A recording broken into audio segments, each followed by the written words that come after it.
Hello dear students, welcome. बच्चों, आज हम फिजिकल केमिस्ट्री में 12th क्लास का एक चैप्टर स्टार्ट करने जा रहे हैं जिसका नेम है सरफेस केमिस्ट्री। बच्चों, सरफेस केमिस्ट्री में हम सरफेस से रिलेटेड फिनोमेना की स्टडी करेंगे।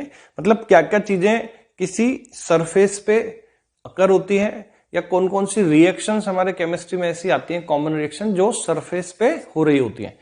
बच्चों, सरफेस क्या है? दो मटेरियल का जो कांटेक्ट का बाउंड्री लाइन है उसे हम इंटरफेस या सिंपल लैंग्वेज में सरफेस बोलते हैं। तो दो कांटेक्ट जैसे वाटर और एयर जब कांटेक्ट में आते हैं तो सरफेस बन जाती।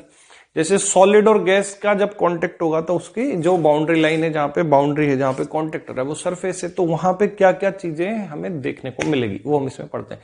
तो सबसे पहला, जिसमें चैप्टर में 3 पार्ट्स हैं बच्चों।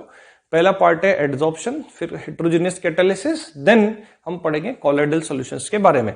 बच्चों, ये जो फर्स्ट पार्ट है एड्सॉर्प्शन, इससे रिलेटेड एक टर्म तुमने सुना होगा, एब्जॉर्प्शन। बच्चों, एब्जॉर्प्शन में क्या होता है? एब्जॉर्प्शन में तुम देख सकते हो कि जब कोई फॉरेन सब्सटेंस हम किसी एक मटेरियल में मिलाते हैं तो वो फॉरेन सब्सटेंस जो होता है वो उस मटेरियल को पूरा अपने अंदर, अपने बल्क में अट्रैक्ट करके और बल्क में उसको एडजस्ट कर लेता है और होमोजीनियसली डिस्ट्रीब्यूट कर लेता है। तो बच्चों, ये जो प्रोसेस है जिसमें जैसे हमने किसी सॉलिड को रखा गैस में और वो सॉलिड उस गैस को अंदर अपने क्रिस्टल स्ट्रक्चर के अंदर या अपने सॉलिड के बल्क के अंदर उसको बुला लेता है और उसको समा लेता है अपने अंदर, इसको बोलते हैं एब्जॉर्प्शन। जैसे सबसे सिंपल एग्जांपल हम देखें, कॉटन को अगर अपन पानी में डालेंगे तो उस कॉटन के अंदर पानी पूरा सब जगह बराबर से फैल जाएगा।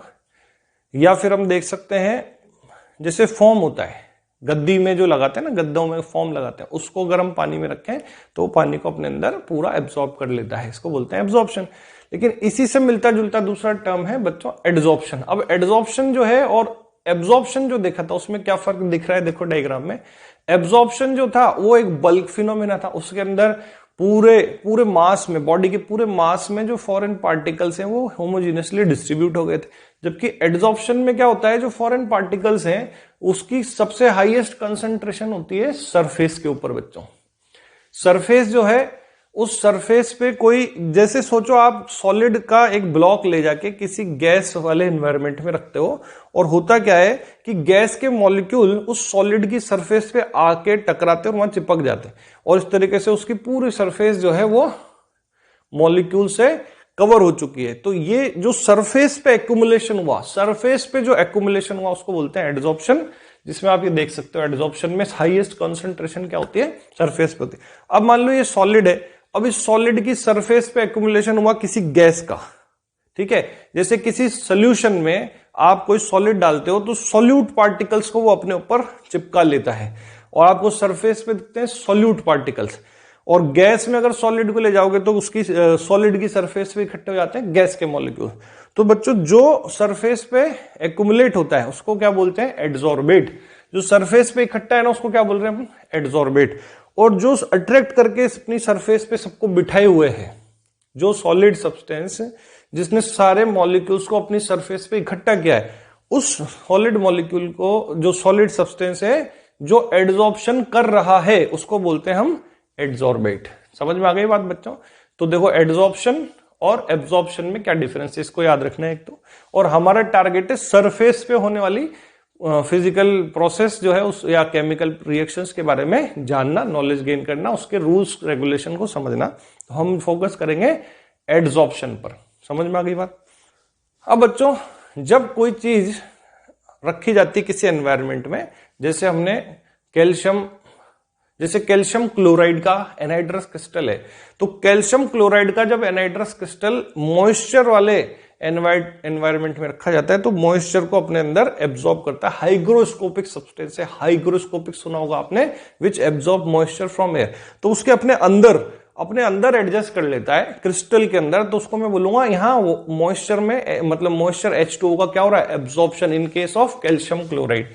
तो कैल्शियम क्लोराइड जो है वो मॉइस्चर को क्या करता है? एब्जॉर्ब, जिससे बन जाता है CaCl2 dot twice H2O crystal. ठीक है ना बच्चों? लेकिन जो सिलिका जेल होता है एक सब्सटेंस, सिलिका जेल, ये तुम जानते हो इसके बारे में? इसके ग्रेन्यूल्स जो है ना हमारे उसमें जो नई प्लास्टिक बॉटल्स हम खरीदते हैं मिल्टन की या इस तरह की वाटर बॉटल्स, तो उसके अंदर एक बैग निकलता है, उसमें कुछ ग्रेन्यूल्स होते हैं, वो इससे बने होते हैं, सिलिका जेल, क्योंकि ये होता है वार्ड मॉइस्चर का एड्सॉर्बेंट। ये क्या करता है, अपने क्रिस्टल के, जैसे ये क्रिस्टल है तो इसके अंदर नहीं एडजस्ट करेगा, इसकी सरफेस पे वाटर मॉलिक्यूल्स को एक्यूमुलेट कर लेगा। तो यहां क्या होता है, एडजॉर्प्शन, यहां पे होता है एडजॉर्प्शन। तो इस तरीके से दोनों फिनोमेना है। बच्चों अब बात करते हैं डिसॉर्प्शन की। डिसॉर्प्शन में क्या होता है बच्चों, जब आप इसको हीट करोगे, चारकोल जो होता है कार्बन का ब्लैक पाउडर चारकोल, वो चारकोल गैसेस का बहुत ही तगड़ा एड्सॉर्बेंट होता है। वो उसके जो पार्टिकल्स होते हैं ना चारकोल के ब्लैक पार्टिकल्स, वो गैस के मॉलिक्यूल्स को अपने आसपास इस तरीके से अट्रैक्ट करके जोड़ लेते हैं।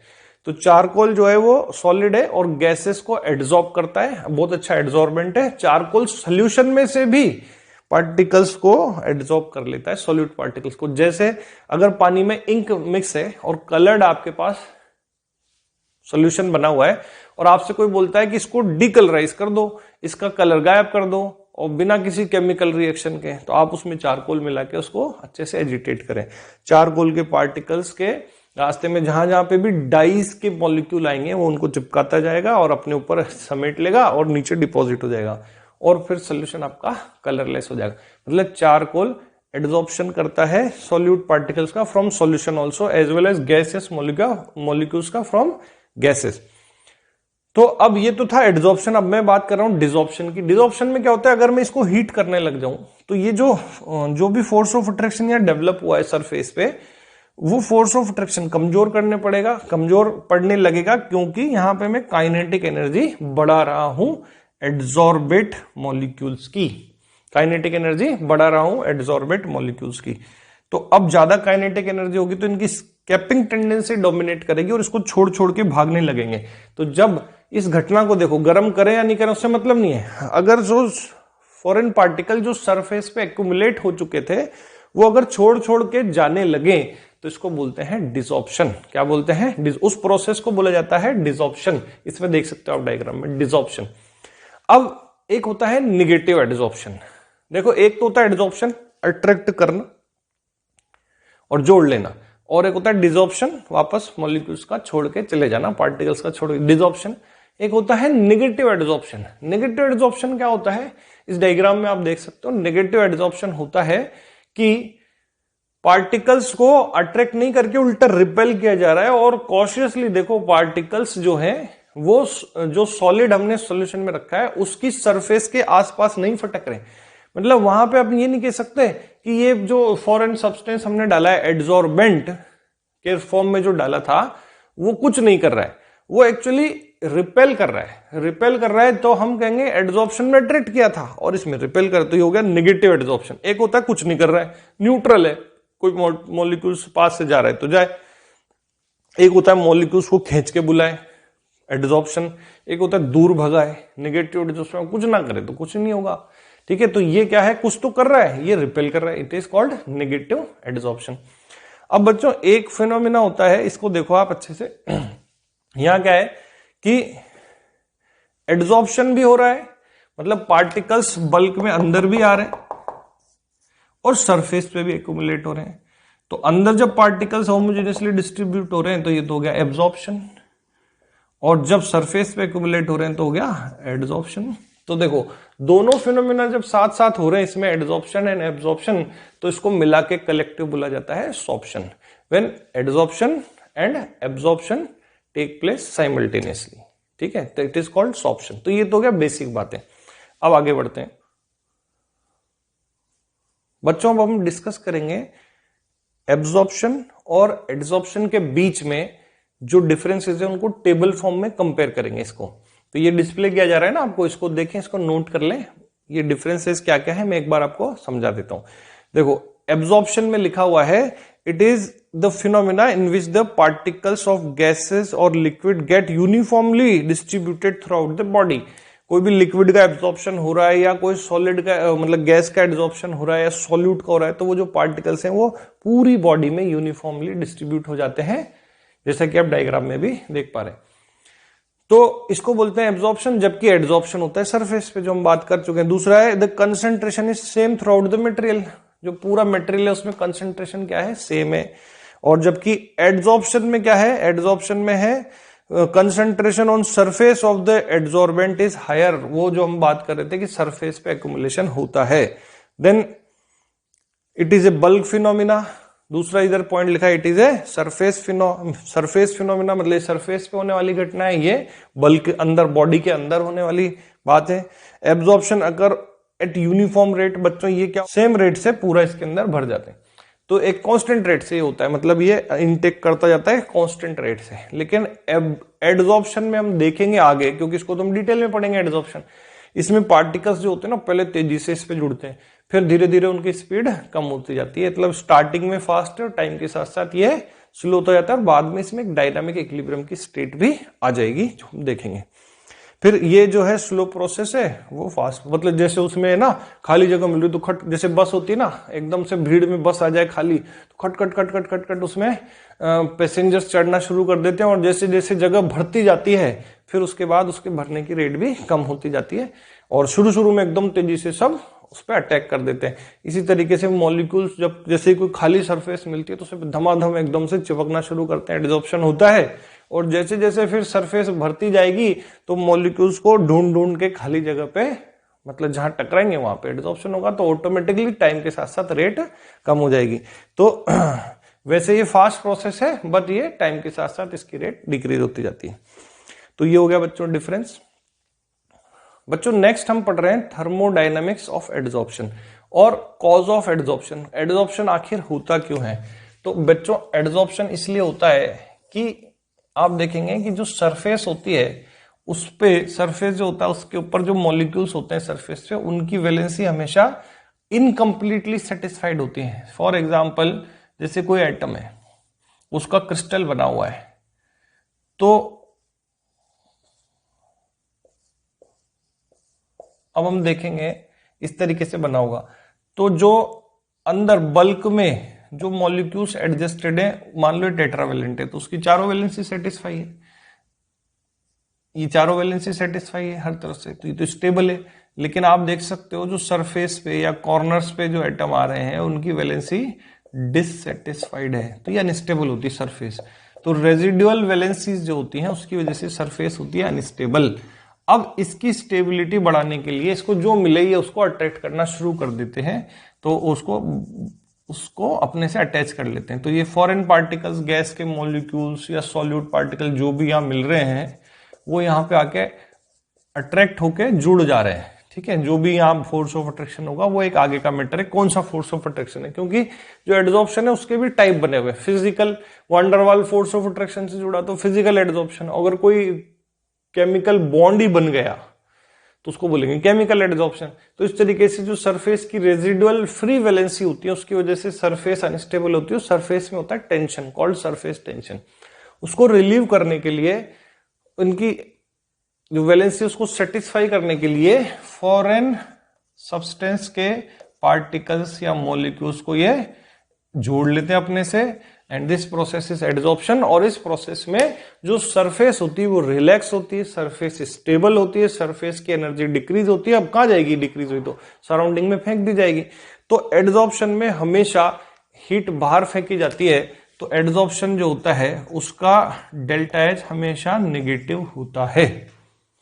दूसरी बात, जो फ्री मॉलिक्यूल्स थे, सपोज गैस या सॉल्यूट पार्टिकल्स इधर उधर रेंडमली चल रहे थे, अब जाके वो इससे टकरा गए और यहां बंध गए, तो ये तो बंधन हो गया ना, कंस्ट्रेंट लग गया। और जब भी कंस्ट्रेंट में आती चीजें तो उसको बोलते हैं ऑर्डर्ड सिचुएशन में आ गई है, और उनकी जो फ्रीडम है वो खत्म हो रही है। इसका मतलब उनकी जो एंट्रोपी है, सिस्टम की जो एंट्रोपी है वो डिक्रीज हो रही है, तो delta S adsorption is negative. जब कोई भी चीज सब्सटेंस जो है वो कहीं जाके बंध जाता है, किसी सिस्टम में बॉन्डेड कंडीशन में आ जाता है फ्री स्टेट से, तो उसका मतलब उसकी आपने स्वतंत्रता को खत्म कर दिया, स्वतंत्रता खत्म कर दी, तो मतलब एंट्रोपी डाउन कर दिया आपने, फ्रीडम जो होता है वो एंट्रोपी से रिजेम्बलेंस रखता है। जितनी फ्रीडम बढ़ाओगे एंट्रोपी उतनी बढ़ रही है, जितना आप कांस्टेंट डालोगे एंट्रोपी कम हो रही है। तो यहाँ पे एंट्रोपी कम हो रही है। और क्योंकि ये प्रोसेस हमने तो नहीं कहा एडजॉर्प्शन, हमने तो नहीं कहा कि मॉलिक्यूल्स को जाके वहां एडजॉर्ब हो जाओ, तो ये तो हो रहा है अपने आप, हमको तो सिर्फ पता लगा ऐसा होता है। तो जब प्रोसेस अपने आप हो रहा है it means it is spontaneous. नहीं होना होता तो ना होता, होता है इसमें, इसका मतलब है इट इज स्पॉन्टेनियस। तो इसका जो डेल्टा जी है एडजॉर्प्शन का वो भी क्या है, नेगेटिव। तो ये तीनों बातें ध्यान रखें। और अब जो गिब्स इक्वेशन होती है constant temperature and pressure, delta G is equal to delta H minus T delta S. तो अब इसके बारे में भी थोड़ा बात कर लें कि डेल्टा एस जो है वो नेगेटिव है। इट मीन्स ये वाला टर्म कैसा है, पॉजिटिव, और डेल्टा एच नेगेटिव है, लेकिन डेल्टा जी कैसा है, नेगेटिव। इसका मतलब हम ये कंपल्सरीली एक बात घोषित कर सकते हैं, डिक्लेयर कर सकते हैं कि ये वाला जो भी टर्म होगा ये स्मॉल होगा और ये जो टर्म होगा वो ग्रेटर होगा। कैसे, मतलब अगर ये नेगेटिव है ना, ये पॉजिटिव डोमिनेट कर जाएगा तो डेल्टा जी तो पॉजिटिव आना चाहिए, बट डेल्टा जी आ रहा है नेगेटिव। तो it means delta H mod है तो ये negative, and T delta S mod, इसको कंपेयर करूं और आंसर है नेगेटिव। इट मीन्स नेगेटिव वाला टर्म डोमिनेटिंग होना चाहिए। तो ये कंपल्सरी कंडीशन हो गई। तो फिर से रिवाइज करें, काफी इंपॉर्टेंट है, बहुत ही सिंपल है और शॉर्ट है। मॉलिक्यूल्स आके जुड़ रहे हैं, बॉन्ड बन रहे हैं, बॉन्ड एनर्जी रिलीज हो रही है, सरफेस स्टेबल हो रही है, बाहर फेंकी जा रही है एनर्जी, डेल्टा एच नेगेटिव है। बंधन बन रहे हैं, डेल्टा एस नेगेटिव है क्योंकि अपने आप हो रहा है, डेल्टा जी स्पॉन्टेनिटी का कंडीशन है, नेगेटिव है। और हम सिर्फ इतना ही उसमें डिक्लेयर कर रहे हैं क्योंकि सब चीजें तो हो ही रही हैं। हम क्या बताएंगे, फिर हमसे पूछा जाएगा तो हम बताएंगे कि इसका डेल्टा एच का mode T delta S mode से पक्का ज्यादा होना चाहिए, अदरवाइज ये कैसे नेगेटिव आता। ठीक है, तो एक तो ये पूछ लें तो बता दें हम। अब यहां स्ट्रॉन्ग बॉन्ड बनेगा, स्ट्रॉन्ग बॉन्ड बनेगा तो ज्यादा बॉन्ड एनर्जी रिलीज होगी, ज्यादा बॉन्ड एनर्जी रिलीज होगी जो ज्यादा डेल्टा एच नेगेटिव आएगा। वीक बॉन्ड बनेगा तो कम एनर्जी रिलीज होगी, कम एनर्जी रिलीज होगी तो डेल्टा एच लेस नेगेटिव होगा। तो ये ध्यान रखना, हम आगे पढ़ेंगे। दो तरह के एडजॉर्प्शन होते हैं, physical and chemical. Physical adsorption में weak van der Waal force of attraction होता है, इसलिए हीट ऑफ एडजॉर्प्शन कम होगी 20 to 40 किलो जूल पर मोल। लेकिन दूसरा आएगा हमारा केमिकल एडजॉर्प्शन, केमिजॉर्प्शन, जिसमें यहां chemical bond, covalent bond, ionic bond, इस तरह के बॉन्ड्स बनने लगेंगे और उससे ज्यादा टफ एडजॉर्प्शन होगा, ज्यादा बॉन्ड स्ट्रॉन्ग बनने से ज्यादा एनर्जी रिलीज होगी। तो 40 to 200 किलो जूल पर मोल की रेंज में एनर्जी हमें यहां पे देखने को मिलेगी। बच्चों नेक्स्ट अब हम पढ़ेंगे फिजिकल एंड केमिकल एडजॉर्प्शन में डिफरेंसेस क्या क्या हैं। बच्चों जब हम फिजिकल एडजॉर्प्शन की बात करते हैं, फिजिकल एडजॉर्प्शन जिसको फिजियोप्शन भी बोलते हैं बच्चों, फिजियोप्शन शॉर्ट में। तो इसमें क्या होता है, जो जैसे गैस का एडजॉर्प्शन की बात करें सॉलिड के ऊपर, जैसे निकल, प्लेटिनम, पैलेडियम, चारकोल, ये सब क्या होते हैं, गैसेस को एडजॉर्ब कर लेते हैं अपने ऊपर। तो सपोज ये चारकोल का एक ब्लॉक है, ठीक है, जो एडजॉर्प्शन कर रहा है इसको बोलेंगे एडजॉर्बेंट, और जो हो रहा है इसको बोलेंगे एडजॉर्बेट। तो अब ये जो एडजॉर्बेट है ये जाके यहाँ पे एडजॉर्ब होता है। तो जो फोर्स ऑफ अट्रैक्शन है एडजॉर्प्शन का, वो weak van der Waal force of attraction हो, बहुत ही वीक फोर्स से ये अट्रैक्ट हो रहे हो। तो क्या होता है, तो लूज बॉन्डिंग होती है, लूज बॉन्डिंग होती है और मल्टी लेयर्ड होती है। मल्टी लेयर्ड मतलब तो ये तो simple van der Waal force of attraction है ना, तो ऐसा तो है नहीं 1-to-1 इंटरेक्शन है, एक से एक की बॉन्डिंग होगी। जैसे दो हाइड्रोजन एटम से हाइड्रोजन मॉलिक्यूल बना केमिकल बॉन्ड से, तो एक से एक ही जुड़ा। वांडरवाल फोर्स ऑफ अट्रैक्शन सब तरह से आओ, सब तरह से जुड़ जाओ।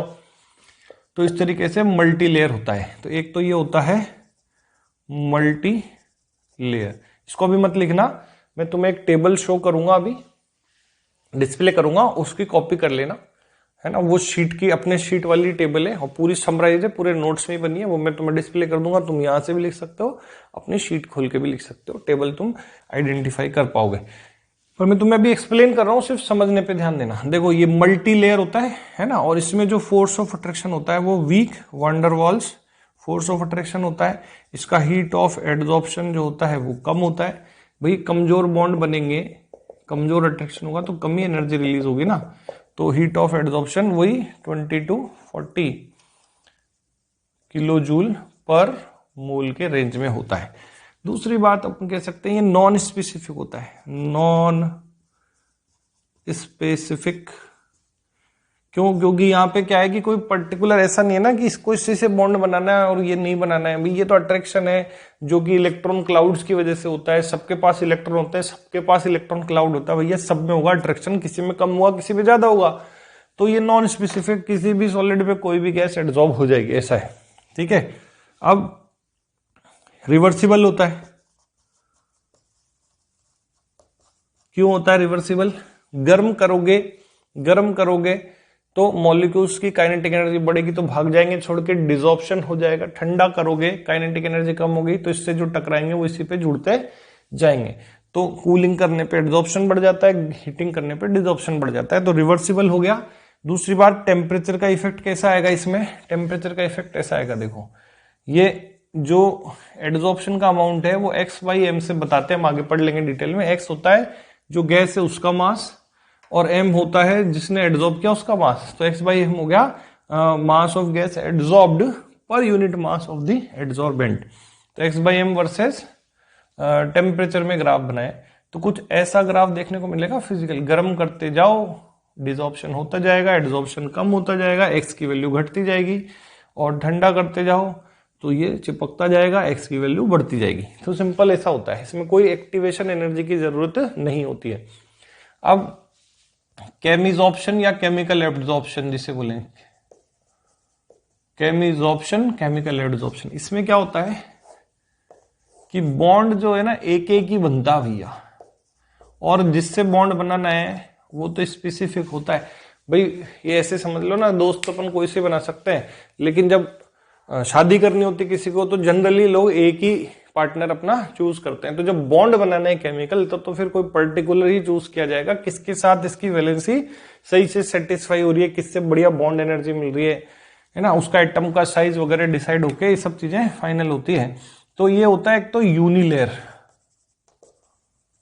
क्योंकि एक ही से होगी भैया शादी, ऐसे नहीं कि फिर उसके ऊपर एक और लेयर फिर ये अगला वाला मॉलिक्यूल किससे बॉन्ड बनाए, ऐसे तो नहीं बना सकते बॉन्ड।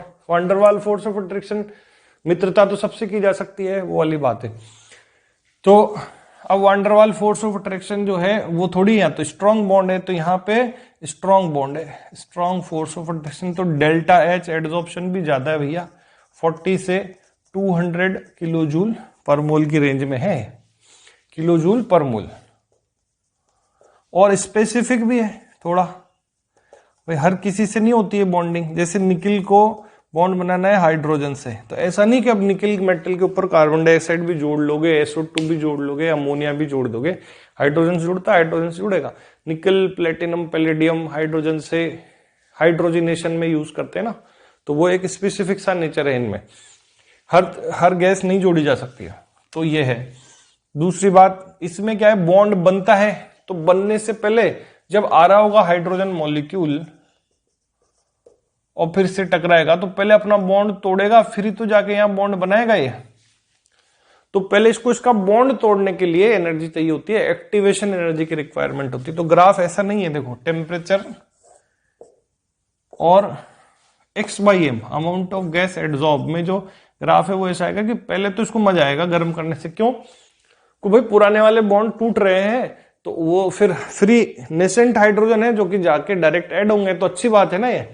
तो इसलिए यहां पे तो एक्टिवेशन एनर्जी मिलने की वजह से पहले बढ़ता है कि ऑप्टिमम टेम्परेचर आएगा, उसके बाद ज्यादा हीटिंग करोगे तो उसको नुकसान होगा, इसके खुद के बॉन्ड भी टूटना शुरू हो जाएंगे, तो डिसऑर्प्शन होना शुरू हो जाएगा। तो यहाँ पे फिर बॉन्ड डिसोसिएशन एनर्जी इसको मिलने लगेगी यहां से और फिर डिसऑर्प्शन होगा। तो पहले एक्टिवेशन एनर्जी की रिक्वायरमेंट की वजह से पहले जब हम हीट करते हैं तो इसमें एड्जॉर्प्शन बढ़ता है और धीरे धीरे फिर बाद में ज्यादा हीट करने से कम होने लग जाता है। इसमें डायरेक्टली कम हो जाता है। इस पे जेईई एडवांस में क्वेश्चन आ चुके हैं 2 बार इस तरह के ग्राफ पे बेस्ड, तो इसको ध्यान से समझ लेना। फिजिकल एड्जॉर्प्शन में कोई पुराना बॉन्ड तोड़वाना नहीं है, आके सीधा जोड़ना है, एक्टिवेशन एनर्जी नहीं चाहिए। तो जितना इनकी एनर्जी घटाओगे उतना जल्दी चिपकेंगे और जितना गर्म करोगे उतना दूर भागेंगे। तो गर्म करने से सीधा डिसॉर्प्शन हो जाएगा, कूलिंग से एड्जॉर्प्शन होगा, इसलिए रिवर्सिबल है। इसमें क्या है कि पहले तो हीट करने से बढ़ेगा और फिर उसके बाद और ज्यादा हीट करोगे तो फिर बॉन्ड टूट के डिसॉर्प्शन होगा। तो एक ऑप्टिमम टेम्परेचर आएगा जिसपे एड्जॉर्प्शन सबसे ज्यादा है और ये स्ट्रॉन्ग बॉन्ड है, मुश्किल से बनता है और मुश्किल से टूटता है। ये तो रिवर्सिबल नेचर का नहीं है, इरिवर्सिबल है। एक बार आपने बॉन्ड तोड़ दिया और इस गैस को इससे छुड़ा दिया, डिटैच कर दिया, डिसॉल्व करा दिया, अब तुमने उस गैस को लाके इसे दे दिया नॉर्मल टेम्परेचर पे, तो नहीं जोड़ेगा, कहेगा आप फिर से एक्टिवेशन एनर्जी लाओ तभी जोड़ेंगे। इसमें ऐसा नहीं है, इसको ले जाओ फिर वापस दे दो फिर जोड़ लेगा। लेकिन ये मना कर देगा, नहीं अब भैया एक्टिवेशन एनर्जी फिर से चाहिए। जैसे शादी हुई थी फिर डाइवोर्स करा दिया तुमने, अब डाइवोर्स कराने के बाद हमने बोला कि फिर से आप एक साथ जुड़ जाओ, मिल जाओ, तो फिर से शादी करनी पड़ेगी। अब आप इस बॉन्ड्स को ब्रेक करेंगे, अब फिर से बॉन्ड बनवाने के लिए एक्टिवेशन एनर्जी चाहिए, it means it is irreversible. ठीक, तो बच्चों ये जो टेबल में तो मैं डिस्प्ले कर रहा हूं फिजिकल एंड केमिकल एड्जॉर्प्शन, इसको नोट कर लें, ये नोट्स फॉर्म में ही है और जो भी बातें मैंने तुम्हें बताई वो सब इसमें लिखी हुई, अच्छे से देख लें, नोट कर लें। आप वीडियो पॉज कर सकते हो, वीडियो पॉज करके भी इसको नोट कर सकते हो। तो आगे बढ़ते हैं हम अपना।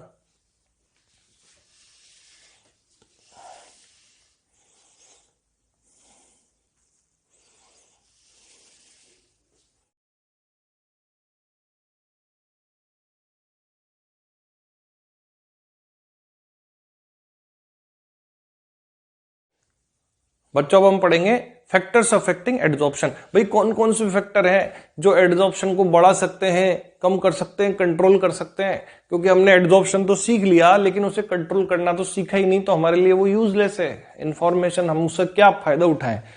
तो हम ये जानेंगे कि एड्जॉर्प्शन कहाँ होता है और हम उसको कैसे कंट्रोल करके हमारे बेनिफिट के लिए मॉडिफाई कर सकते हैं। तो पहला होता है nature of gas, adsorbate gas या नेचर ऑफ एड्जॉर्बेट। जैसे सोल्यूशन से भी अपन सॉल्यूट को एड्जॉर्ब करवा सकते हैं, तो जो एड्जॉर्ब हो रहा है उसे क्या बोलते हैं, एड्जॉर्बेट। और उसकी नेचर का तो रोल है ही, क्योंकि वो जब भी फिजिकल एड्जॉर्प्शन होगा, वान der Waal force of attraction कितना डेवलप होने वाला है वो इस बात पे तो डिपेंड करेगा कि एड क्या कर रहे हैं अपन। ठीक है, तो उसका तो रोल होगा ही। तो वान der Waal force of attraction ज्यादा होता है, हमको कैसे पता लगता है, उसका वान डर वाल कांस्टेंट ए की वैल्यू से। तो जब वान डर वाल कांस्टेंट ए की वैल्यू ज्यादा होगी तो हम कह सकते हैं उसके क्रिटिकल टेम्परेचर की वैल्यू भी ज्यादा होगी और वो गैस होगी इजीली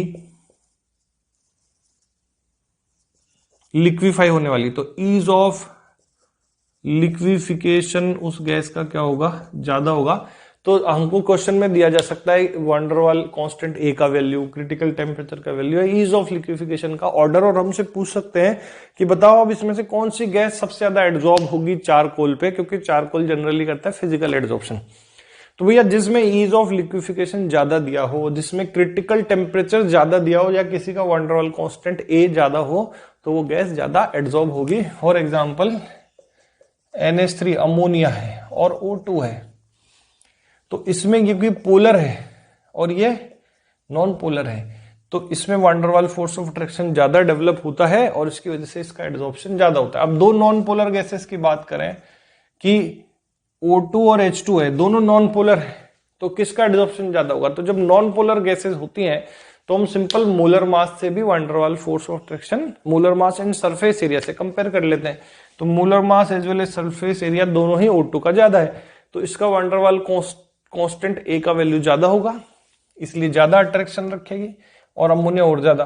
तो यही इनका एड्जॉर्प्शन का ऑर्डर होगा। और एक और बात याद रखना कि एड्जॉर्प्शन में कंपटीशन भी होता है। जैसे एक एड्जॉर्बेंट सरफेस है, जैसे बोर्ड है, इस पे मान लो हाइड्रोजन गैस इसको मिला, इसने अपने पर अटैच कर लिया, अब आया घूमता फिरता सा अमोनिया गैस के मॉलिक्यूल्स, तो अमोनिया गैस के मॉलिक्यूल यहां टकराएंगे, हाइड्रोजन गैस के मॉलिक्यूल छोड़ देंगे, क्योंकि इसका अट्रैक्शन ज्यादा है और ये डिस्प्लेस करवा देगा। इसको बोलते हैं competitive adsorption. More strongly adsorbed gas displaces less strongly adsorbed gas from the adsorbent surface। ठीक है,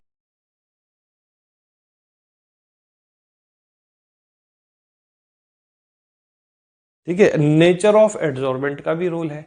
अब भाई जहां एड्सॉर्प्शन हो रहा है, बोर्ड किसका बनाया हुआ है, निकल का बनाया है, प्लेटिन का बनाया है, प्लास्टिक का बनाया है, वुड का बनाया है, उस पे उसका भी फर्क पड़ेगा कि यहाँ पे कितना एड्सॉर्प्शन होने वाला है।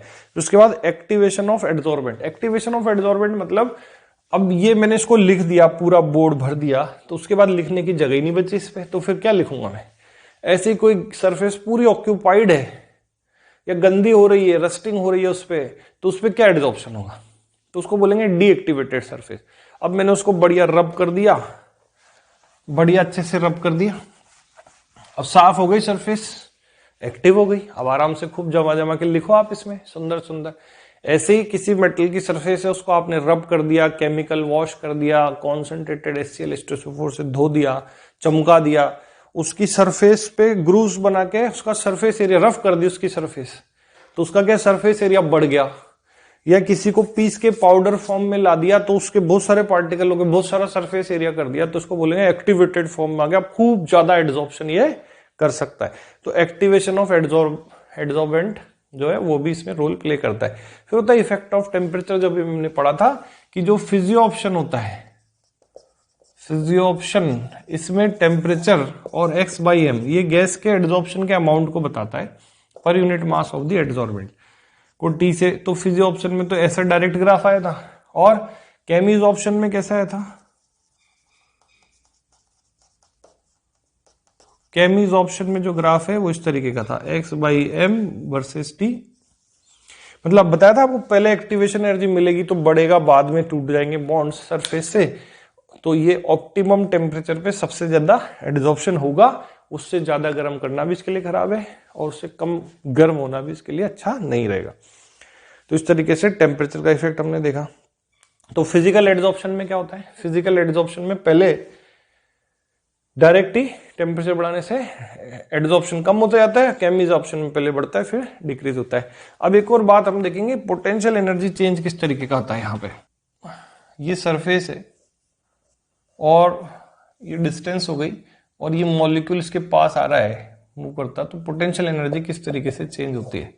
तो देखो पोटेंशियल एनर्जी क्या होता है कि वंडरवाल फोर्स ऑफ अट्रैक्शन जो है ना, वो तो ऐसा है कि दूर इनफाइनाइट डिस्टेंस पे तो कोई अट्रैक्शन था नहीं और सीधा सीधा अट्रैक्शन होता है और नीचे ले आता है इसको ग्राफ को।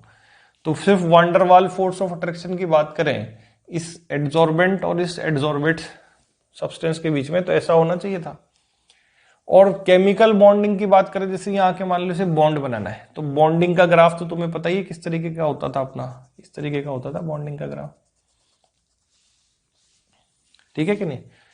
तो कुल मिला के इसको कंबाइन कर दिया जाए दोनों का, फिजिकल अट्रैक्शन और केमिकल बॉन्ड बनना है। जब पता है आपको यहाँ पे बॉन्ड एनर्जी ये आ गई थी, ये बॉन्ड लेंथ आ गई थी, केमिकल बॉन्डिंग में पड़ा होगा, तो अगर मैं उसे कंबाइन करूं तो कुल मिला के जो पोटेंशियल एनर्जी का चेंज आ रहा है ना, वो इस तरीके का है। देखो इसमें क्या है, सबसे पहले जब मॉलिक्यूल पास आ रहा है इस एड्सॉर्बेंट सरफेस के, तो यहां कहीं एक छोटा सा एनर्जी का डिप आ रहा है, ये हो रहा है फिजिकल एड्सॉर्प्शन, फिजियोप्शन।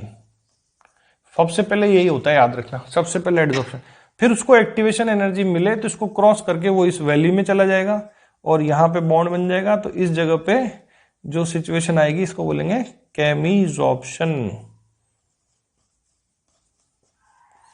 सेकंड नंबर, तो फर्स्ट नंबर पे हमेशा होता है फिजिकल एड्सॉर्प्शन, ठीक है, क्योंकि जो वंडरवाल फोर्स ऑफ अट्रैक्शन है वो तो दूर से ही एक्टिव हो जाता है, दूर से ही, ठीक है।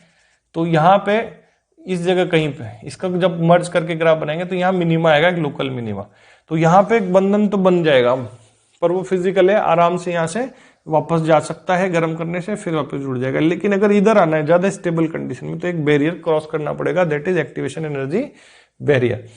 तो वो एक्टिवेशन एनर्जी देने के बाद ही फिर केमिकल बॉन्ड बनता है। इसलिए यहां फंसना इरिवर्सिबल, एक बार फंस गए तो फिर तोड़ना मुश्किल है, तोड़ दिया आपने तो फिर वापस आना मुश्किल है, और ये रिवर्सिबल था, यहां से आना जाना इजी है। तो इस तरह से पोटेंशियल एनर्जी चेंज होता है। बच्चों अब हम पढ़ेंगे next factor, effect of pressure. बच्चों प्रेशर का एड्सॉर्प्शन पे क्या फर्क पड़ता है प्रेशर बढ़ाने का? दोनों ही फिजिकल और केमिकल एड्सॉर्प्शन जो है दोनों के दोनों ही इंक्रीज होते हैं। तो बच्चों ये जो साइड में मैं डिस्प्ले कर रहा हूं ये नोट्स है इस वाले टॉपिक के, तो आप पॉज करके इसको लिख लें, बाद में मैं फुल स्क्रीन पे भी तुम्हें ये शो कर दूंगा। पहले पढ़ा देता हूं, एक बार देख लो आप क्या क्या चीजें हम पढ़ने वाले हैं। तो कुछ बेसिक चीजें पहले तो देख लो कि जो प्रेशर है वो दोनों ही, प्रेशर बढ़ाने से दोनों ही फिजिकल एंड केमिकल एड्सॉर्प्शन क्या होंगे, इंक्रीज हो जाएंगे। अब जो एक्सपेरिमेंटली ऑब्जर्व पैटर्न है वो देख सकते हो आप इसमें, x/m वर्सेस p का ग्राफ है कांस्टेंट टेम्परेचर पे। अब ये जो कांस्टेंट टेम्परेचर पे ग्राफ बनते हैं इनको क्या बोलते हैं, आइसोथर्म। क्या बोलते हैं, आइसोथर्म। तो x/m क्या है बच्चों, इसमें देखो x है मास ऑफ गैस एड्सॉर्ब्ड, जैसे ये है एड्सॉर्बेंट, ठीक है, और इसके ऊपर हुआ गैस का एड्सॉर्प्शन। तो हम गैस का एड्सॉर्प्शन सॉलिड सरफेस पे हो उसके बारे में ये ऑब्जर्वेशन देख रहे हैं। तो ये हो गया एड्सॉर्बेट। तो इसका मास तो लिया है हमने m और इसका मास लिया है x, ठीक है। तो x/m क्या हो गया, स्पेसिफिक एड्सॉर्प्शन हो गया। इसको बोलते हैं स्पेसिफिक एड्सॉर्प्शन, मतलब मास ऑफ गैस एड्सॉर्ब्ड पर ग्राम ऑफ द एड्सॉर्बेंट। तो जब इसको इसको हम एक्सपेरिमेंटली चेक करते हैं तो ये जो पैटर्न आता है x/m वर्सेस p का आइसोथर्म, वो इस तरीके का आ रहा है, ये देख रहे हो आप। तो स्टार्टिंग में क्या हो रहा है, x/m और p डायरेक्टली प्रोपोर्शनल से है ना। फिर उसके बाद रिलेशन में जो मतलब मैं ये लिख सकता हूं स्टार्टिंग वाले, उसमें स्टार्टिंग वाले फेज में जैसे इसको मैंने 1 पॉइंट कर दिया, तो 1 पोजीशन पे क्या हो रहा है, x/m proportional to p to the power 1 हो रहा है। फिर एक सैचुरेशन प्रेशर आता है बच्चों, सैचुरेशन प्रेशर।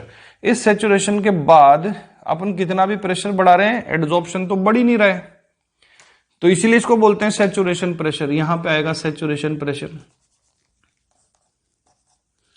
तो अब ये वाला पॉइंट इसको लगा देता हूं थर्ड, लास्ट वाली सिचुएशन थर्ड। तो इस केस में क्या हो रहा है, x/m proportional to p to the power 0 हो जा रहा है। और ये बीच का जो रीजन है सेकंड से इसको बताएं, तो सेकंड में क्या हो रहा है, डायरेक्टली प्रोपोर्शनल के बाद थोड़ा डेविएशन आ रहा है, और x/m is proportional to p, but यहां पे कुछ पावर है, तो जो पावर है वो x/n से लिख के बताते हैं, जहां पे 1/n जो ग्रेटर देन 0 है पावर, ठीक है, और लेस देन 1 है, ये कुछ पावर है। तो बच्चों ये जो ग्राफ है अपना, ये इसको हम बोलते हैं फ्रेंडलिक एड्सॉर्प्शन आइसोथर्म। क्या बोलते हैं, फ्रेंडलिक एड्सॉर्प्शन आइसोथर्म। और ये फ्रेंडलिक एड्सॉर्प्शन आइसोथर्म का जो रिलेशन है इसको किसी इक्वेशन में मैथमेटिकल रिलेशन में कन्वर्ट किया फ्रेंडलिक साइंटिस्ट ने, और जो हमको इक्वेशन दी उसने वो ये दी, इसकी equation x/m equals to some proportionality constant p to the power 1/n।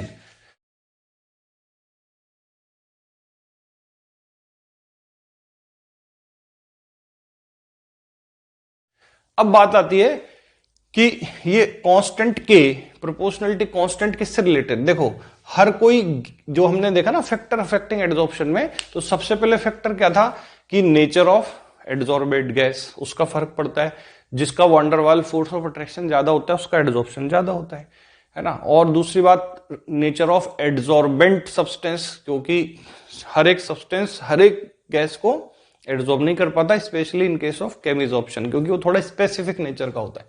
तो उन पे बेस्ड ये कांस्टेंट है, जो nature of adsorbate and adsorbent, और एज वेल एज जिस टेम्परेचर पे हम ये परफॉर्म कर रहे हैं उस पर डिपेंड करेगा। अदरवाइज इनको कांस्टेंट रखें तो प्रेशर और एड्सॉर्प्शन का वेरिएशन का रिलेशन यहां डेवलप हो रहा है। तो इसको हमें डिटरमाइन करना है कि की वैल्यू क्या है, और हमें डिटरमाइन करना है कि किसी भी समय पे ये जो पावर है पी की 1/n क्या आ रही। तो हम इसको लॉग फॉर्म में ड्रॉ कर लें। log x/m is equal to log k 1/n log p। तो अब log p versus log x/m versus log p में अगर हम ग्राफ ड्रॉ करेंगे तो उसका जो इंटरसेप्ट आ जाएगा इंटरसेप्ट, वो तो उससे तो हम निकाल लेंगे कांस्टेंट के, और जो स्लोप आएगा उससे निकाल लेंगे हम 1/n की वैल्यू। तो किस तरीके का ग्राफ आएगा, तो ग्राफ इस तरीके का आएगा, देखो log x/m log p, और इंटरसेप्ट के साथ चलेगा और कुछ इस तरीके से ये आगे बढ़ेगा। तो जो इंटरसेप्ट होगा ये होगा log k, और उसका जो स्लोप आएगा वो आएगा 1/n। तो एक छोटे मोटे न्यूमेरिकल्स, बिल्कुल बेसिक से न्यूमेरिकल आपको इस पे भी मिल सकते हैं कि ग्राफ में स्लोप दिया, इंटरसेप्ट दिया, और आपको k और 1/n की वैल्यू निकालनी हो। अब इसके बाद क्या होगा, k और 1/n की वैल्यू निकालने के बाद अब आपसे बोल सकते हैं कि किसी पर्टिकुलर प्रेशर पे एडजॉर्प्शन का अमाउंट निकालो। तो भाई जब आपको प्रेशर दिया 2 atm पे, बताओ कितना एडजॉर्प्शन होगा, तो आप 1/n तो कैलकुलेट कर चुके हो स्लोप से, कांस्टेंट आप निकाल चुके हो इंटरसेप्ट से, तो अब आप यहां प्रेशर रख के एडजॉर्प्शन निकाल सकते हो। क्वेश्चन का टाइप समझ में आया, बहुत सिंपल क्वेश्चन है।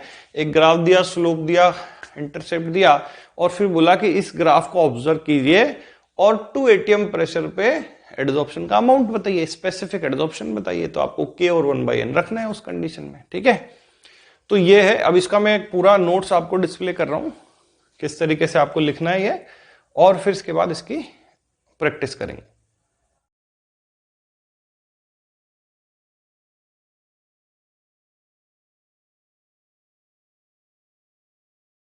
अब देखो बच्चों, आपकी स्क्रीन पे क्वेश्चन दिखाई दे रहा है, जो क्वेश्चन मैं आपको पढ़ के भी बता रहा हूं। देखो इसमें लिखा है, in an adsorption experiment a graph between log x/m versus log p was found to be linear and its slope is 45 degrees and intercept of log x/m was found to be 0.3010.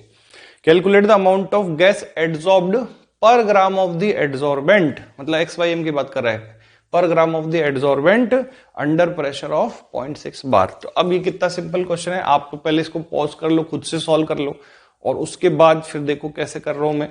तो यहां पे क्या है, slope जो था इस graph का, slope वो क्या था अपना, tan theta is equal to tan 45 degree is equal to 1/n। It means जो 1/n होगा वो अपने लिए 1 आ रहा है, और n की वैल्यू भी 1 आ रही है। तो ये तो हो गया अपना n की वैल्यू। दूसरी मतलब ये कम प्रेशर पे जो फर्स्ट कंडीशन थी ना, लो प्रेशर पे p⁻1 के प्रोपोर्शनल रहता है, वो है, ठीक है। अब इसके बाद हमारा इंटरसेप्ट था log k, और उसकी वैल्यू है 0.301। तो log 2 की वैल्यू होती है 0.301, तो हम कह सकते हैं k जो है अपना वो 2 है, तो k की वैल्यू 2 है। अब ये पूछ रहा है हमसे कि इस प्रेशर पे x/m की वैल्यू क्या होगी, तो x/m is equal to k p⁻1/n। तो k की वैल्यू तो हमारे पास 2 आ रही है, और p की वैल्यू जो है इसने 0.6 दी है, और उसकी पावर 1 है, तो इसका मतलब 1.2 एडजॉर्प्शन आ रहा है। ये हो गया ग्राम पर ग्राम, ग्राम पर ग्राम, मतलब 1.2 gram gas is adsorbed on 1 gram of the adsorbent. तो बच्चों ये था फ्रेंडलिक एडजॉर्प्शन आइसोथर्म का इक्वेशन और उसका प्रैक्टिस। अब बच्चों हम नेक्स्ट पढ़ रहे हैं लैंगमुर एडजॉर्प्शन आइसोथर्म। लैंगमुर एडजॉर्प्शन आइसोथर्म क्यों पढ़ रहे हैं, क्योंकि फ्रेंडलिक एडजॉर्प्शन आइसोथर्म सिर्फ एक्सपेरिमेंटली ऑब्जर्व्ड फिनोमेना को एक्सप्लेन कर रहा था। लैंगमुर एडजॉर्प्शन आइसोथर्म में साइंटिस्ट ने हमें उसका रीजन भी based on KTG, kinetic theory of gases, उसने हमका उसका रीजन भी एक्सप्लेन करने की कोशिश किया और उसका फॉर्मूला डिराइव करके हमें बताया। तो बच्चों एडजॉर्प्शन के ऊपर जो प्रेशर का इफेक्ट है उसको एक्सप्लेन करने के लिए जो दूसरा अटेम्प्ट है लैंगमुर एडजॉर्प्शन आइसोथर्म, उसे हम पढ़ेंगे। और उस जो लैंगमुर एडजॉर्प्शन आइसोथर्म एक छोटा डेरिवेशन है जो कि प्रेशर और x/m में रिलेशन डेवलप करता है based on kinetic theory of gases, मतलब इसके assumption kinetic theory of gases से इंस्पायर्ड है। तो एजम्पशन क्या क्या है बच्चों, ये मैं डिस्प्ले कर रहा हूं, इनको लिखना है आपको। तो मैं पहले आपको पढ़ के बता देता हूं एक एक एजम्पशन। देखो क्या है इसमें, पहला gas is considered to behave ideally and theory is based on KTG, kinetic theory of gases. Ideal gas का बिहेवियर मानेंगे गैस का। दूसरा क्या है, A solid surface is considered as homogeneous but contains a fixed number of adsorption sites on surface। मतलब जो solid surface है, जैसे कि आप ये तो हो गया एडजॉर्बेंट, और ये सॉलिड सरफेस से होमोजीनियस मानी गई है और उस पर fix number of adsorption site है जहां जहां पे एडजॉर्प्शन हो सकता है, ठीक है।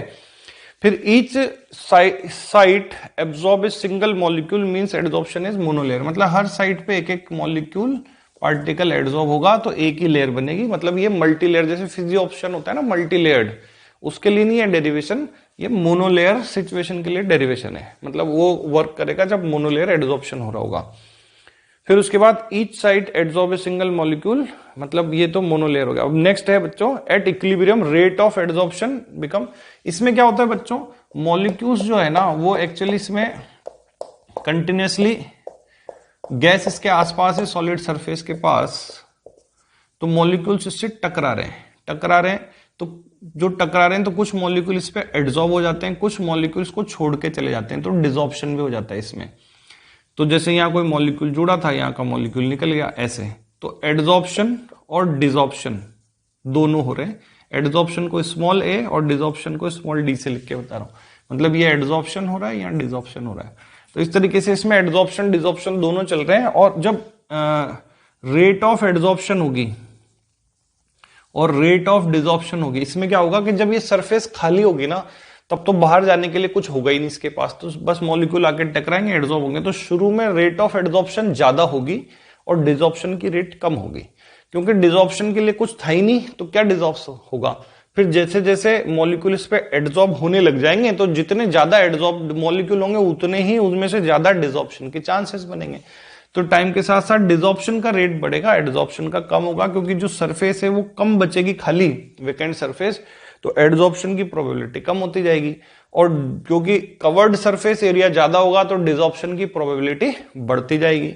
तो इस वजह से इसमें एक की रेट एडजॉर्प्शन की कम हो रही है, डिसॉर्प्शन की बढ़ रही है, तो बढ़ते और घटते दो अपोजिंग प्रोसेस बीच में एक बार ऐसा होगा कि दोनों की रेट बराबर हो जाएगी, उसे बोलेंगे डायनामिक इक्विलिब्रियम। तो उस समय क्या लिखेंगे हम कंडीशन, एडजॉर्प्शन और डिसॉर्प्शन का रेट इसमें एक सर्टेन टाइम के बाद बराबर हो जाता है।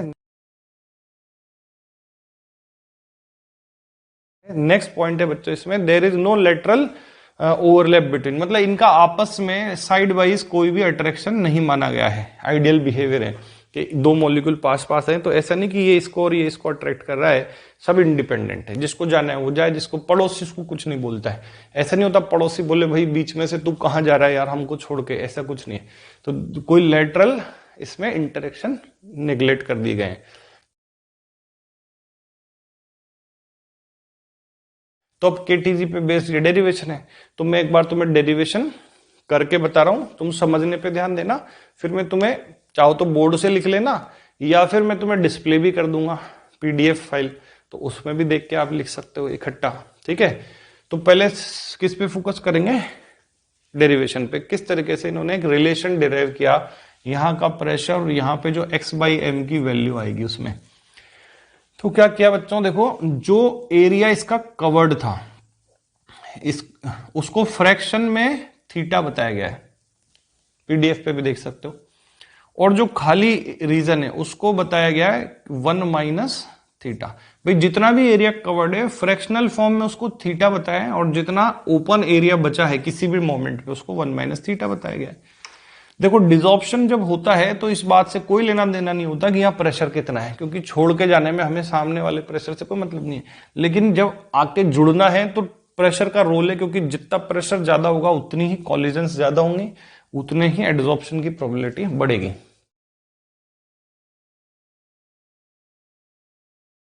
तो इसलिए जो रेट ऑफ एडसॉर्प्शन है बच्चों, ए फॉर एडसॉर्प्शन है, डी फॉर डिसॉर्प्शन है, तो rate of adsorption is proportional to vacant surface. तो fraction of vacant surface, fraction of vacant surface हो गया 1 - थीटा, एंड प्रेशर ऑल्सो, जितना प्रेशर उतना ज्यादा कॉलिजन, उतना ज्यादा एडसॉर्प्शन के चांस, तो रेट ऑफ एडसॉर्प्शन बढ़ जाएगा। तो रेट ऑफ एडसॉर्प्शन का इक्वेशन बना लिया हमने, कांस्टेंट लगा दिया के ए, जो कि एडसॉर्प्शन का प्रोपोर्शनलिटी कांस्टेंट है 1 - थीटा पी। अब रेट ऑफ डिसॉर्प्शन जो है हमने लिखा proportional to occupied area theta, और प्रेशर का कोई रोल नहीं है इसमें जाने में, तो rate of desorption is equal to K D theta. अब इक्विलिब्रियम कंडीशन पे क्या होगा, at equilibrium rate of adsorption become equal to rate of desorption. तो रेट ऑफ एडजॉर्प्शन मैंने लिख दिया यहां से K A one minus theta P is equal to क्या हो गया, के डी थीटा। अब इसको ओपन करके इसमें से थीटा निकालेंगे अपन, तो के A P minus theta K A P is equal to K D theta. इसको इस साइड ले जाके थीटा कॉमन ले लेता हूं, तो के D theta plus theta K A P is equal to K A P.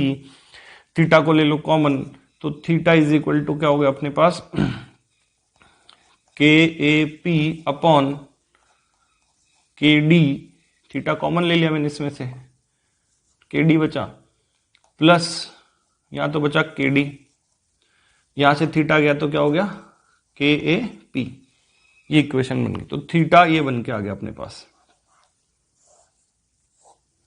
ये थीटा बन के आ गया। ठीक है बच्चों, अब देखो ये जो थीटा है ये किस बात को रिप्रेजेंट कर रहा था, फ्रैक्शन ऑफ ऑक्यूपाइड एरिया। देखो जितना फ्रैक्शन ऑफ ऑक्यूपाइड एरिया ज्यादा होगा, जितना ज्यादा होगा उतना ही एडजॉर्प्शन ज्यादा हुआ है। तो हम ये कह सकते हैं कि adsorption x by M is proportional to theta. कोई बात इसमें दिक्कत हो तो बताओ। ज्यादा ऑक्यूपाइड एरिया मतलब थीटा ज्यादा, इसका मतलब एडजॉर्प्शन ज्यादा। तो x by M is equal to एक न्यू कांस्टेंट इंट्रोड्यूस किया, प्रोपोर्शनलिटी के थीटा। अब इसमें थीटा, सीधा थीटा की वैल्यू रख दें अपन, तो यहां से ये देखो थीटा की वैल्यू, तो x बाई एम आ जाएगा, यही तो टारगेट है मेरा, x बाई एम निकालना। तो थीटा की वैल्यू इसमें रख दी, तो के A P upon K D plus के ए पी। अब इसमें इसको के डी से डिवाइड किया जाए, तो x by M is equal to K A upon K D P upon one plus, ये वन हो गया के डी से डिवाइड होके, और ये हो गया के A upon K D P.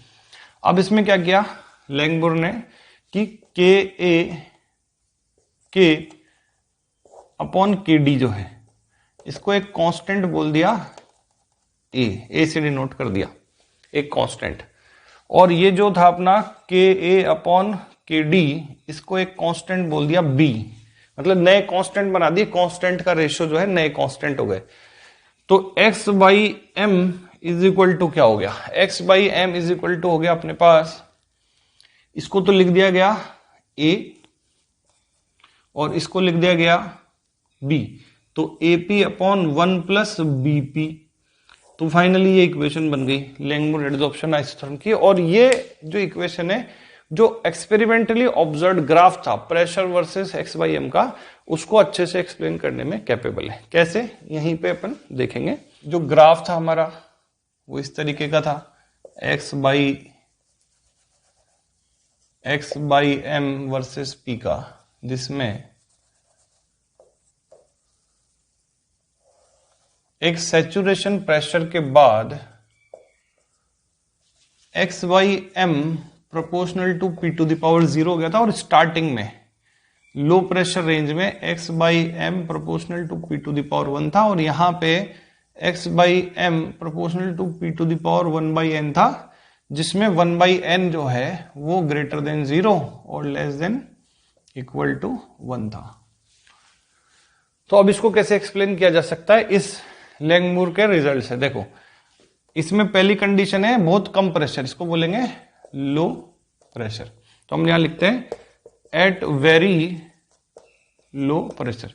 बहुत कम प्रेशर पे क्या होगा बच्चों कि ये जो इक्वेशन है अपनी x by M is equal to A P upon one plus B P. अब क्या होगा, p बहुत ही कम है बच्चों, तो बहुत ही कम, जैसे 0.01, 0.1, 0.15 में इसको b से मल्टीप्लाई करेंगे तो ये टर्म बहुत छोटा रहेगा, तो 1 के सामने नेग्लिजिबल होगा। तो 1 इज ग्रेटर देन bp, क्योंकि प्रेशर अपना क्या है, टेंडिंग टू 0 है, तो ये टर्म टेंडिंग टू 0 हो गया। तो इसलिए हम क्या करेंगे, ये x by M is equal to A P upon 1 plus जो भी था ये बीपी टर्म, इसको नेग्लेक्ट कर देंगे तो ये हो जाएगा एपी के बराबर। इसलिए हम कहेंगे कि x by M is proportional to P to the power 1। तो ये जो स्टार्टिंग का ऑब्जर्वेशन है इसे एक्सप्लेन कर रही है थ्योरी जो केटीजी पे बेस्ड है कि अगर आप प्रेशर कम करोगे 1 के रेस्पेक्ट में काफी छोटा टर्म हो तो उस समय प्रेशर बढ़ाने से, इसका मतलब जब खाली सरफेस होती है उस समय प्रेशर बढ़ाने से बहुत ज्यादा बढ़ता है एड्सॉर्प्शन, डायरेक्टली प्रोपोर्शनल हो जाता है उसके। लेकिन जब सरफेस भर जाती है पूरी तरीके से तब फिर प्रेशर बढ़ाने का ज्यादा इफेक्ट नहीं होता, और जब सरफेस लिमिटेड फ्रैक्शन उसका अवेलेबल होता है तो प्रेशर बढ़ाने से एड्सॉर्प्शन बढ़ता है पर उतना नहीं बढ़ता, तो पावर 1 से छोटा आता है इसका। ठीक है, तो ये हो गया पहला केस। अब बात करते हैं दूसरे केस की। अब हम लेते हैं ये वाला केस दूसरा, एट वेरी हाई प्रेशर। जब प्रेशर ज्यादा है तो 1 is less than BP, therefore क्या होगा कि x by M is equal to AP upon 1 plus BP. 1 neglect कर देंगे तो x by M is equal to AP upon BP हो जाएगा, p कैंसिल आउट हो जाएगा इसमें, तो x by M is equal to A by B is equal to constant हो जाएगा। इसलिए x by M is proportional to p to the power 0 हो जाएगा। तो एक्सप्लेन कर दिया।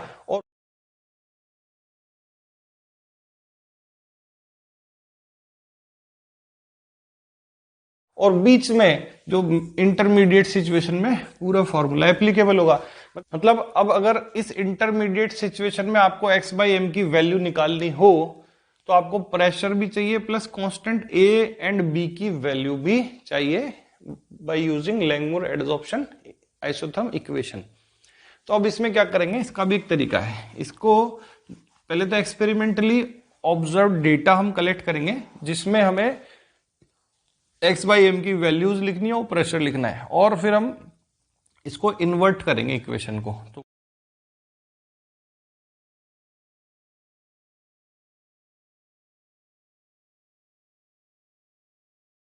तो 1 upon X by M is equal to, ये क्या हो जाएगा बच्चों, इन्वर्ट करके लिखेंगे तो ये हो जाएगा 1 plus BP upon AP, that is क्या हो जाएगा 1 upon AP plus P cancel out होकर हो जाएगा बी बाई ए।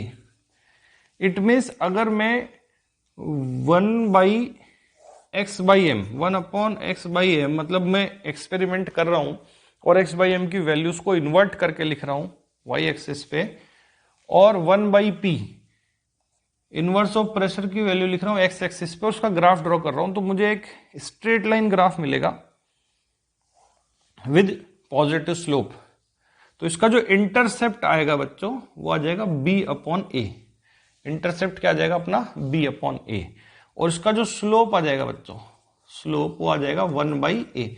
तो इस तरीके से हमें ऐसे भी क्वेश्चन देखने को मिल सकते हैं जैसा अभी हमने प्रैक्टिस किया था कि 1 by P versus 1 upon X by M, या इसको मैं ये भी लिख सकता हूं m बाई एक्स। ठीक है, इसका मुझे ग्राफ का इंटरसेप्ट दिया हो और स्लोप दिया हो, तो स्लोप से मैं a का वैल्यू निकाल लूं, इंटरसेप्ट में a का वैल्यू रख के b का वैल्यू निकाल लूं। ध्यान से सुन लेना, अगर मुझे क्वेश्चन में 1 बाई पी और m बाई एक्स का ग्राफ दिया हुआ है और स्लोप जो है उसमें दिया हुआ है, इंटरसेप्ट दिया हुआ है, तो a और b दोनों आ सकते हैं, और फिर इसमें a और b रख दे तो फिर वैसे क्वेश्चन बनेगा कि हमें कोई प्रेशर दिया है, जैसे पिछले क्वेश्चन में हमने देखा था 0.6 बार प्रेशर पे x बाई एम निकालना था, तो इस फॉर्मूला से भी निकाल सकते हैं। बट फर्क क्या है कि जो प्रीवियस फॉर्मूला था वो बस रिलेशन को देख के बना लिया गया था, और ये फॉर्मूला एक थ्योरी पे बेस्ड डेरिवेशन से ऑब्टेन किया गया है। तो बच्चों ये हो गया अपना इफेक्ट ऑफ प्रेशर। और नटशेल में तो हमें पता ही है कि प्रेशर बढ़ाने से क्या होगा, प्रेशर बढ़ाने से एड्सॉर्प्शन बढ़ेगा, लेकिन क्या हमेशा बढ़ेगा, नहीं।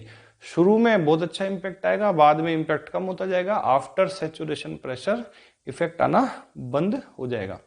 बच्चों पहले एक पॉइंट कवर करते हैं, एड्सॉर्प्शन फ्रॉम सॉल्यूशन। देखो तुमने एक एड देखा होगा टीवी पर, जो पॉन्ड्स का या किसी कंपनी का एक फेस वॉश होता है जो एक्टिवेटेड चारकोल उसमें होता है, और उस एक्टिवेटेड चारकोल का एनिमेशन कुछ ऐसा बताते हैं कि वो चारकोल उसका बॉल ब्लैक कलर का होता है, अपनी स्किन से सारे डर्ट को खींच के निकाल रहा है। तो प्रैक्टिकली ऐसा कुछ नहीं है, वो है क्या, वो एड्जॉर्प्शन का कॉन्सेप्ट है। चारकोल बहुत अच्छा एड्जॉर्बेंट है, तो वो डर्ट पार्टिकल, डस्ट पार्टिकल या जो भी फॉरेन पार्टिकल है उनको चिपकाता है अपने से। तो उन्होंने चारकोल डाल रखा है, बहुत ही सस्ता वो होता है चारकोल। अगर उसको शैम्पू में मिला दिया तो उसकी क्वालिटी बना के और बढ़िया उसकी मार्केटिंग की जाती है कि charcoal, activated charcoal based face wash. कुछ नहीं, चारकोल डालना है, सिंपल सस्ता पाउडर, और उसकी थ्योरी क्या है, वो एड्जॉर्बेंट है, एड्जॉर्ब करता है चीजों को। तो अब वो कर रहा है पानी में से, मतलब सोल्यूशन में से एड्जॉर्प्शन। तो क्या है कि अगर मान लो आपके पास ये सोल्यूशन है और इसमें सॉल्यूट पार्टिकल है, जैसे कि इंक घोल दिया आपने, डिसॉल्व कर दिया, तो इंक के पार्टिकल होंगे, या फिर इसमें डर्ट के पार्टिकल हैं। तो आप अगर इसमें चारकोल को मिलाते हो कोलोइडल फॉर्म में, तो चारकोल के मतलब बड़े पार्टिकल्स आप इसमें डाल देते हो, तो ये क्या करते हैं, ये इसके सब छोटे छोटे सॉल्यूट पार्टिकल्स को अपनी सरफेस पे कलेक्ट करके इकट्ठा कर लेंगे, एड्जॉर्ब कर लेंगे अट्रैक्शन की वजह से, और इसकी फ्री वैलेंसी जो सरफेस है उसको रिलैक्स कर लेंगे, वैलेंसी सेटिस्फाई करते हुए। तो इस तरीके से फिर ये तो भारी पार्टिकल हैं, तो ये सब जो है नीचे डिपॉजिट हो जाएंगे पार्टिकल, और नीचे डिपॉजिट होंगे तो सॉल्यूट पार्टिकल्स को अपने पे लेके नीचे बैठ जाएंगे, और आपका सॉल्यूशन जो हो जाएगा ना, वो क्या होगा, क्लियर हो जाएगा। सॉल्यूशन क्या हो जाएगा बच्चों, क्लियर हो जाएगा। क्यों हो जाएगा क्लियर, क्योंकि जितने भी जो इम्प्योरिटी मान रहे हो आप जिसे, चाहे वो इंक हो, चाहे वो डर्ट हो, चाहे वो कुछ भी हो, मॉलिक्यूल्स हो, ऑर्गेनिक मॉलिक्यूल्स, उसको आपने कलरिंग मैटर हो उसको हटा के यहाँ पे चिपका के नीचे डिपॉजिट करवा लिया। तो बहुत इंटरेस्टिंग बात एक ये है कि जब हम शुगर केन जूस होता है ना, उससे शुगर बनाते हैं, शुगर केन जूस आपने देखा होगा दुकान पे, तो ग्रीनिश होता है, लेकिन शुगर तो ट्रांसपेरेंट क्रिस्टल है, तो उसका जो कलरिंग मैटर है वो हम चारकोल से उसको एड्जॉर्प्शन से रिमूव कर लेते हैं। इसी तरीके से कई चीजें बनाते हैं, सॉल्यूशंस बनाते हैं, तो उसकी सफाई करने के लिए उसमें चारकोल मिलाया जाता है। तो ये होता है एड्जॉर्प्शन फ्रॉम सॉल्यूशन। तो इसमें भी वही इक्वेशन काम करती है।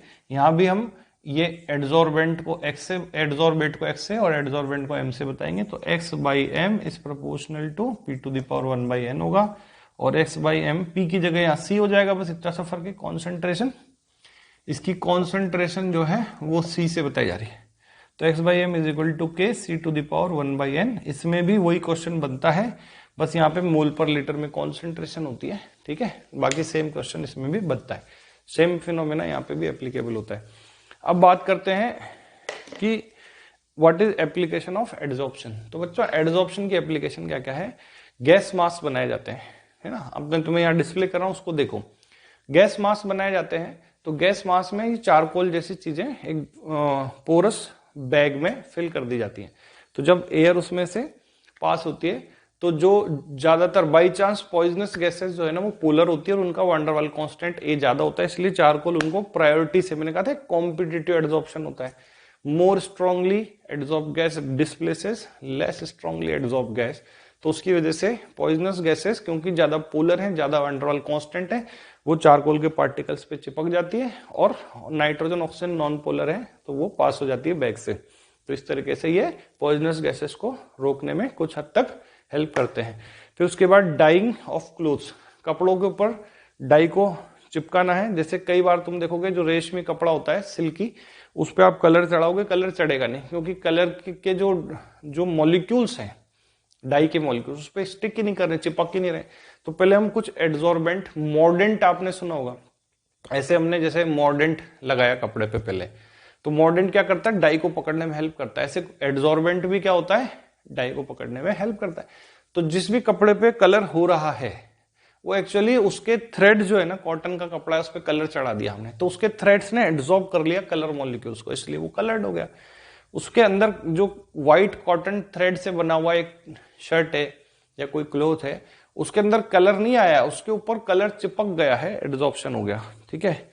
उसके बाद डिह्यूमिडाइजर, जैसे हमने देखा था कि जो कैप्सूल्स की बोतल अपन लेते हैं मेडिसिन में, तो उसके अंदर कुछ सिलिका जेल का एक बैग निकलता है, शूज के बॉक्स में बैग निकलता है, और वाटर बॉटल्स में जो हम खरीदते हैं उसके अंदर एक बैग निकलता है। वो एक्चुअली ह्यूमिडिटी को हटाने के लिए सिलिका जेल होता है जो मॉइस्चर को एब्जॉर्ब करता है। तो इस तरीके से डिह्यूमिडाइजर के फॉर्म में भी हम इस एड्सॉर्प्शन को यूज करते हैं, यूटिलाइज करते हैं। फिर उसके बाद नेक्स्ट है रिमूविंग कलरिंग मैटर। बताया तुम्हें जिस तरीके से जो चारकोल है वो इंक को हटा के कलरलेस बना देगा सोल्यूशन का।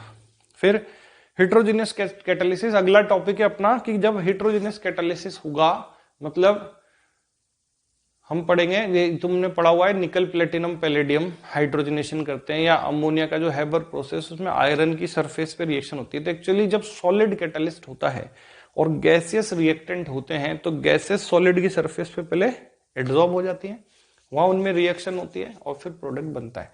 तो वहां भी उसको एक्सप्लेन करने में हम एड्सॉर्प्शन की थ्योरी लगाएंगे। फिर उसके बाद रिफाइनिंग ऑफ पेट्रोलियम, यही सिस्टम है, जो अनवांटेड पार्टिकल्स है उनको हम हटा देंगे एड्सॉर्प्शन से। फिर उसके बाद क्रोमेटोग्राफी। क्रोमेटोग्राफी में क्या होता है कि एक कॉलम होता है, कॉलम तो कॉलम क्रोमेटोग्राफी में क्या होता है कि जैसे हमने एक ग्लास ट्यूब है उसमें सिलिका जेल से बना हुआ ये एक कॉलम तैयार किया है, जिसके ऊपर नीचे एक नेट लगाया हुआ है ताकि ये नीचे गिरे नहीं, और ऊपर हमने इसमें कुछ सब्सटेंस का मिक्सचर मिला दिया जो ए और बी है, और यहां से हम लिक्विड एल्कोहल या वाटर ऐसी कोई चीजें, ईथर जैसी कोई चीजें, इल्यूटेंट बोलते हैं ये डाल रहे हैं। तो अब क्या होगा, ये इसमें नीचे जो ये सिलिका जेल की बॉल्स हैं उसके बीच में से ये स्लाइड करता हुआ नीचे फ्लो डाउन होगा।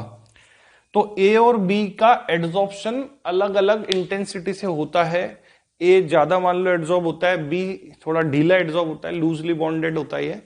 तो जो लूजली बॉन्डेड या लूजली एड्सॉर्ब सब्सटेंस है वो तेजी से स्लाइड डाउन होगा, और जो स्ट्रांगली एड्सॉर्ब सब्सटेंस है वो स्लो स्पीड से स्लाइड डाउन होगा। इसलिए ये इन दोनों में स्प्लिटिंग हो जाएगी, और हो सकता है ए क्योंकि स्ट्रांगली बॉन्डेड है तो ए पीछे रह जाए, और बी लूजली एड्सॉर्ब्ड है तो वो आगे निकल जाए, और जब हम लिक्विड इसमें डालते जाएं तो हमें पहले नीचे बी मिलेगा, और जब बी निकल जाएगा इसमें से तो उसके बाद हम दूसरे कंटेनर में ए को निकाल सकते हैं। तो कुल मिला के जो एड्सॉर्प्शन की थ्योरी है वो क्रोमेटोग्राफी में, चाहे वो पेपर क्रोमेटोग्राफी हो या कॉलम क्रोमेटोग्राफी, उसमें यूटिलाइज की जाती है। ठीक है। फिर उसके बाद क्रिएटिंग वैक्यूम। अगर किसी कंटेनर में आप चारकोल डाल के उसे बंद कर दो तो उसकी गैसेस को चारकोल एड्सॉर्ब कर लेगा, और टेम्परेचर डाउन करोगे तो और अच्छा एड्सॉर्प्शन होगा, और उसकी वजह से उस कंटेनर की गैसेस सारी एड्सॉर्ब हो जाए तो वैक्यूम क्रिएट किया जा सकता है। एड्सॉर्प्शन इंडिकेटर, कुछ टाइट्रेशन में जो हमें प्रोडक्ट मिल रहा है वो डाइस को एड्सॉर्ब करके कलर दिखाता है। तो इस तरह से जब हम एंड पॉइंट को डिटरमाइन करते हैं जिसमें एड्सॉर्प्शन की थ्योरी भी यूटिलाइज हो रही हो, प्रेसिपिटेट के ऊपर कलर चिपक गया और उसकी वजह से हमें कलर्ड प्रेसिपिटेट दिखा और हम पहचान गए कि हाँ भाई रिएक्शन कंप्लीट हो गई है, तो इस तरह से जो इंडिकेशन होता है उसको हम बोलते हैं एड्सॉर्प्शन इंडिकेशन। और फ्रोथ फ्लोटेशन हमने पढ़ा था मेटलर्जी में कि जो ऑयल बबल होता है उसकी सरफेस पे सल्फाइड और के पार्टिकल एड्सॉर्ब हो जाते हैं, तो वो हो गया। और सॉफ्टनिंग ऑफ हार्ड वाटर में हम जो आयन एक्सचेंज रेजिन का मेथड देखते हैं, तो इसमें क्या होता है, लार्ज कॉम्प्लेक्स ऑर्गेनिक मॉलिक्यूल्स होते हैं जो ज्यादा चार्ज डेंसिटी के आयंस को तो अपनी सरफेस पे एड्सॉर्ब कर लेते हैं और लोअर चार्ज डेंसिटी के आयंस को रिलीज कर देते हैं। तो वहां भी सरफेस पे हार्डनेस क्रिएट करने वाले आयंस का एड्सॉर्प्शन होके वो पानी में से हमने हार्डनेस क्रिएट करने वाले आयंस को चिपका के रेजिन से निकाल लिया और उसके बदले में दूसरे आयंस छोड़ दिए जो हार्डनेस क्रिएट नहीं करते हैं। तो इस तरह से कई जगह पे एड्सॉर्प्शन को यूज किया जाता है, तो इसको नोट कर लें। तो ये एक टॉपिक हो गया अपना, मतलब सरफेस केमिस्ट्री में हमको 3 टॉपिक्स कवर करने, एक एड्सॉर्प्शन जो हो गया, फिर उसके बाद एक छोटा टॉपिक होता है हेट्रोजीनियस कैटालिसिस, देन एक फिर बड़ा टॉपिक आता है अबाउट कॉलॉइड्स हम पढ़ेंगे।